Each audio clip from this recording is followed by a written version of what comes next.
power devices which we are going to use here is SCR. Here, according to this, we are connecting the SCR in the symmetrical way. 2 thyristors and 2 diodes in the semiconductor. It is called as a half controlled rectifier. So here, for each thyristors, we have to give the gate supply separately to trigger that particular SCR. So for the T1, to trigger the T1, we have to give the G1 as a gate pulse, and for T2 we have to give G2 as a gate pulse. For this gate pulse, we need to generate the gate pulse before that. So this is the generation of gate pulses. Means using the UJT triggering circuit, we are going to use the UJT triggering circuit, and we are generating the gate pulse, and that gate pulse we are giving to the semiconductor thyristors. Okay. Now this is the AC input which we are giving as internally. The 230 volts is a supply, line supply is a 230 volts that has been stepped down, and the 36 volts VM is equal to maximum voltage 36, which we are giving it as an input to the bridge rectifier. What is this one? It is a bridge rectifier. What is the output of the bridge rectifier which we are getting here? DC pulsating DC. So first we will see the output of this point.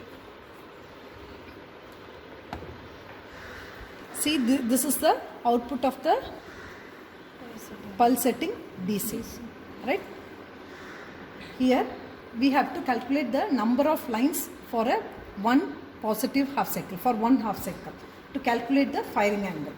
Now here this DC supply is given to the Zener diode. Zener diode means what? It is a top portion clip off. It is a positive clip off. It is a top portion, it has been clipped off to the RMS value. Here practically we should not use the VM, maximum voltage we should not use. We have to take the 70% of the VM, that is VM upon root 2. We have to take, that is a VRMS. That to achieve that VRMS we are using the Zener diode. Now Zener diode, across this Zener resistance is there. So the output of this point comes as a top clip off, top portion clip off. Okay. Now that output voltage is given to the resistor, a variable resistor and a capacitor, means potentiometer and a capacitor. Now in this point, the output voltage comes as, since a capacitor it is connected, the output of the capacitor is, it has been with the charging and discharging, and the variation of charging and discharging we can vary. See here, according to this input, the charging and discharging we can vary with the variable potentiometer. You can notice the top portion clipped off. It's a flat top output. So here this is a charging and discharging is a vertical line. This we can vary the charging discharging time of the capacitor by using this potentiometer. So by using this potentiometer we can vary the gate pulse. Okay. So that output capacitor output is given to the UJT. Now UJT is nothing but a unijunctional transistor. Okay, here it is only one emitter section and base section. Emitter base. So that base is B1 and B2 which is connected. Okay. That output of UJT is connected to the pulse transformer. Pulse transformer is nothing but we are generating a 2 pulses. Pulse transformer, it will generate the pulses with the ratio of 1:1:1. For one gate pulse we can generate, for one pulse transformer we can generate 2 gate pulses. Here we are going to use 2 thyristors. Here so we need 2 gate pulses to trigger this 2 thyristors. So G1 and G2 is connected. Now we are going to connect the gate pulse. The first gate pulse G1 is connected to the G1 because the first thyristor has to be given, the firing pulse has to be given to the first thyristor first. Then after some delay only the second thyristor has to be triggered. So after the next negative half cycle. So the G2 is given to the G2 of the thyristor T2. Okay. So thyristor T1 the gate pulse 1 is given, thyristor T2 the gate pulse G2 is given. Now the AC supply is internally connected here. So single phase AC supply. During the positive half cycle, this T1 and D2 will conduct, and accordingly the current path of this is from the supply to the T1 to the load, and to the D2 it will come. Here the load we have to connect. Now we have different types of loads. First we will see with the R load. R load is nothing but the bulb which we are going to connect it here. 100 watts bulb.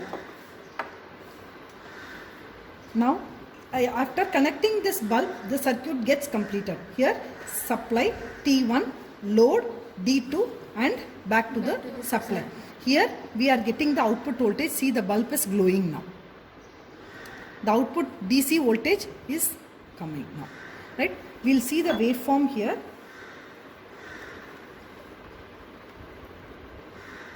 See the output waveform, which is there are 4 modes we have seen today, right? 0 to alpha and alpha to pi, then pi plus alpha, pi to pi plus alpha, pi plus alpha to 2 pi.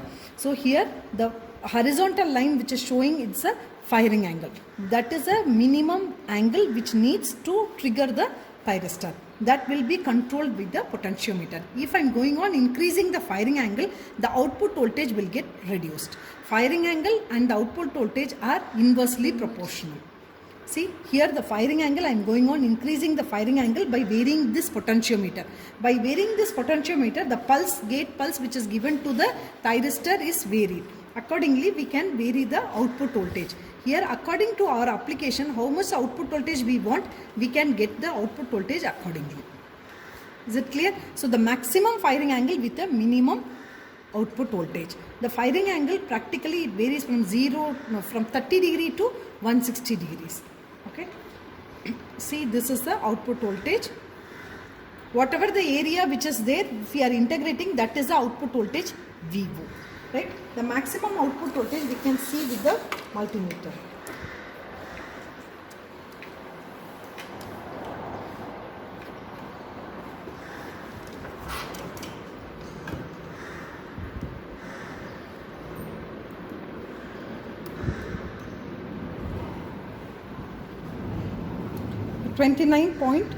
.3 volts which is coming, and if I am going on changing the firing angle, change the firing angle.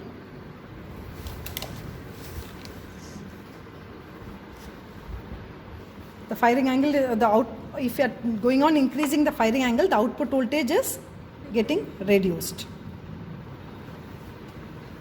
So the maximum firing angle gives the minimum voltage.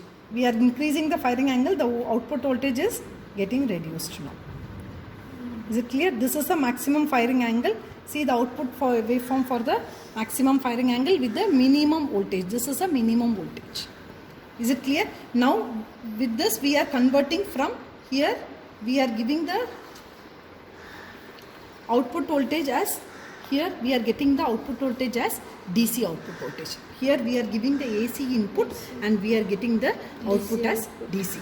This DC output, this we are generating the DC output. Now this DC output we are going to connect a DC motor, means application of this semi-converter. We are going to see the application of semi-converter by connecting, instead of bulb we can connect the DC motor. Okay. The same if we are connecting the RL load. If the load is RL, then we have to connect R and L in series with the connection. So here the R I have connected across this, the L is internally connected, then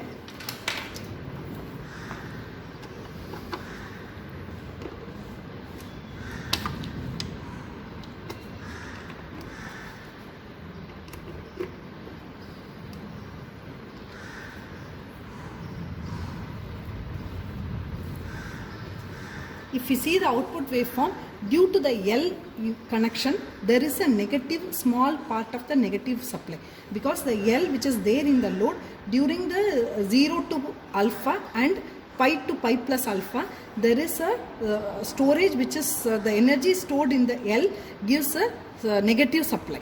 So to avoid this negative supply, we have to connect a freewheeling diode across the load to cancel the negative supply, because we want a pure DC supply. So here we have to connect a freewheeling diode which is across this load.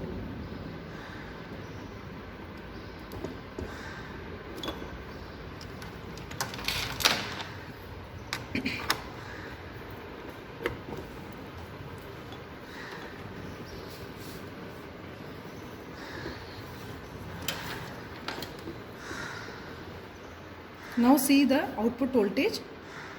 Now the negative supply, even though the L is connected, Now the negative supply gets cancelled by connecting the freewheeling diode. Is it clear? So that is the use of the freewheeling diode. Because of the storage energy stored in the L, due to the supply, if the supply is not there, means 0 to alpha and pi to pi plus alpha, there is a zero output voltage across in the output side. So during that time, whatever the energy stored in the L, it supplies to the load. So here the freewheeling diode, if you are connected across this load, we can cancel out the negative supply, which we don't want the negative supply. Pure DC will be getting at the output side. Is it clear? Now we will connect a DC motor as an application of this.